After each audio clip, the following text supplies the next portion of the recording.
在美国的犹太人呢，占到美国总人口的不到3%，而数据显示呢，在全美百万富翁的人群中，犹太人却占了30%以上。好像犹太人的这个民族呢，他们的聪明人比例比其他民族高，导致这个民族的表现不一样。中国人呢，多为无神论者，没有信仰，他们的表现又会有哪些不同呢？所以今天呢，就从信仰的角度分享一点犹太人、美国人以及中国人的不同特点。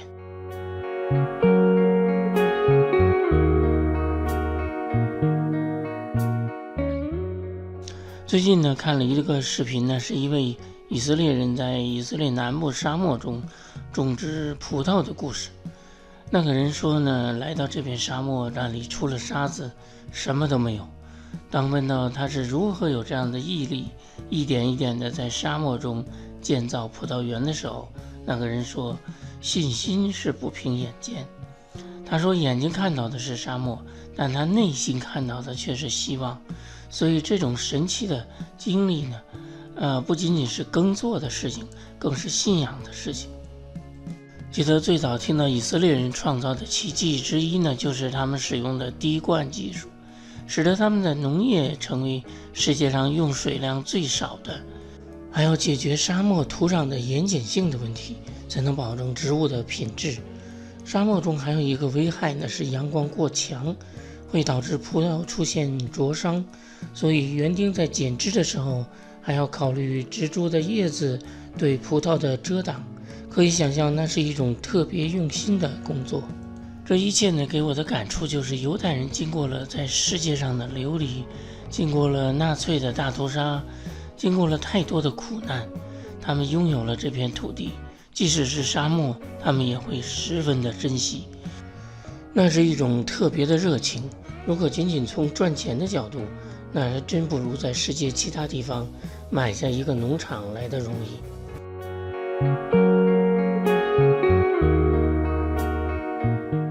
记得上世纪的90年代，大概是克林顿当总统的时候，那个时候呢，中美两国的合作呢特别的多。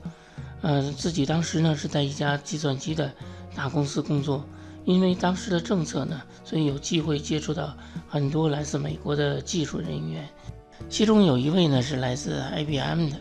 他展示给我们一项新的技术，是一种高密度的软盘。比当时人们使用的3寸半的软盘容量提高了100倍。虽然那个技术被后来容量更大的光盘技术取代了，但令我十分感慨的就是美国人有一种十分踏实的研究的精神。他们的付出呢，使得他们总是拥有别人没有的知识和技术，所以这也是为什么他们在行业中一直能够处于领先的位置。而当时我所在的公司呢，虽然也很赚钱，但是他们却不愿意拿出钱做深层技术的研究。虽然每年呢都可以使用美国人的新的核心技术整合出属于自己的新产品，但年复一年呢，中国人自己却没有在知识和技术上实现积累。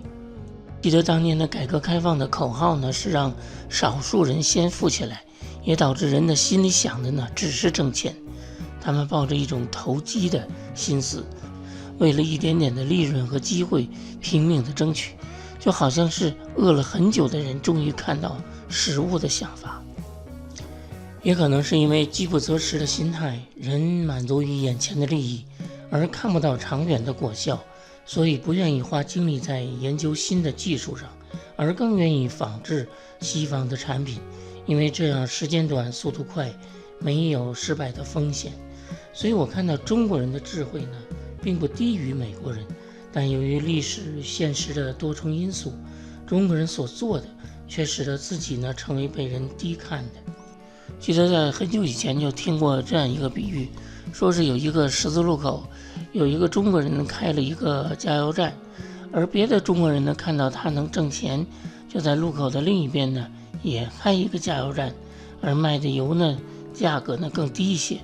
这样这个人的生意就比那个人多。而开始的那个人呢，为了生存，也只能把自己的价格放得更低一些，于是他们就形成了恶性的竞争，最后这2个加油站都死掉了。故事呢是很久以前听过的，所以我也仅仅把它当做一个寓言故事。然而当我来到海外，却亲眼看到这样真实的情形。我看到有华人呢开了地板的专卖店，因为他们有渠道呢能够从国内的地板厂进货。但是时间不长呢，别的华人也要照搬开了类似的专卖店，之后又有第3家。那么最后的结果呢，就如同那个加油站的故事，大家的利润都很低，勉强的生存。可能作为消费者呢，只考虑价格便宜就对自己有利，但是一个运转不正常的行业终究是不能持久的。作为有信仰的人呢，我更看重的是上帝的带领。人生中的重要的决定选择都要通过祷告呢寻求自己的方向。信仰带给人的一方面呢是人生方向上的引导，另一方面呢就是做事要有节制，凡事适可而止，不可贪，而且对生命尊重，不仅是对他人的尊重，也要对自己的尊重。前2天看到这样一条新闻，说在杭州呢有一位送外卖的中年男子死在他的电动车旁。经调查发现呢，这个人一天要工作16到18个小时，一天要跑几百个订单。这个人虽然很可怜，但思考他所做的，他就像那个加油站的故事。虽然他抓到了更多的订单，但他做事呢却没有节制，自然也就不能长久。而且他越是这样做呢，这个工作本身的价值就变得更低了，最后的结果就是死局，而不是出路。我在海外呢看到一些从事装修行业的中国人，为了得到更多的生意，将自己的价格定得很低，好像是为了薄利多销。但薄利带来的负面影响呢，就是将自己的劳动低卖了。这就是人对自己劳动的不尊重。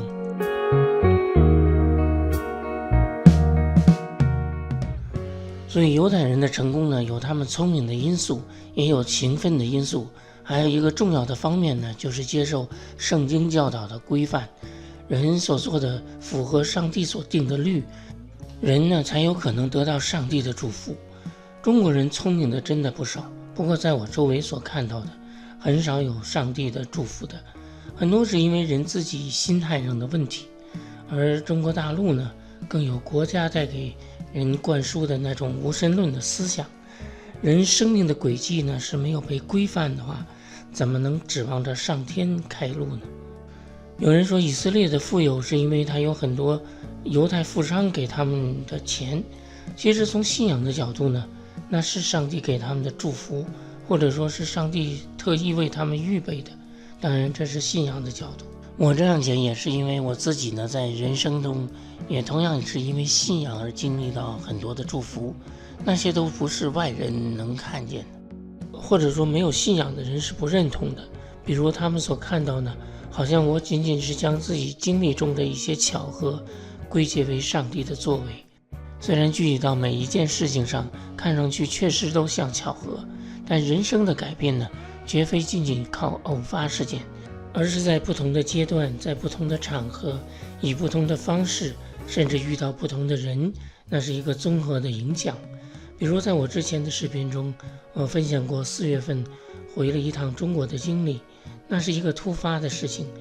完全没有事先的规划，也没有那个预算，但事态的发展呢，使我意识到应该在那个时候回去一趟。在安排行程的过程中呢，看到上帝甚至在财务上都已经预备了，那不是来自我自己，就像圣经中的约瑟在丰年为那个灾年所预备的。这就是信仰的观点。圣经中有这样的话，流泪撒种的必欢然收割。人需要在撒种的事情上付出，才能在收获的时候感恩。所以我特别的主张呢，人要想让自己的人生活得有意义，寻求上帝的帮助是关键。但作为人自己呢，需要在自己当下的事情上踏实的耕耘，这样人自己所经历的就是别人拿不走的财富，而不要贪图捷径。人靠捷径致富的人不会感恩，而仅仅是沾沾自喜，或甚至是得意忘形。他们得到的快，失去的